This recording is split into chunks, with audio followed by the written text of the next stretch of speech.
Welcome to the Learning Pines YouTube. We hope this video helps. You'll start by confirming prerequisites so the connection works. Make sure your TV or connected Apple TV supports Airplay and that both your source device and the TV are on the same Wi-Fi network too. 4 or 5 GHz, because Airplay streams over local network.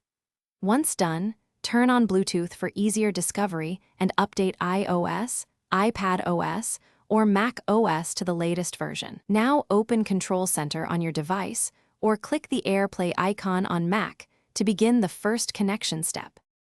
Next, actively start the Airplay session by opening Control Center on iPhone/iPad or the menu bar Airplay icon on Mac.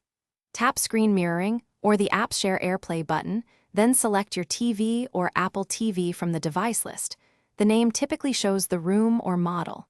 If prompted, enter the 4-digit code shown on the TV to authenticate. You can choose mirroring to duplicate your screen, or extend the desktop on Mac where supported. Pick the mode that fits your task. Finish by confirming audio and video sync. Adjust volume on the TV and within the sending device, and set the TV's aspect ratio or zoom so the content fills the screen correctly.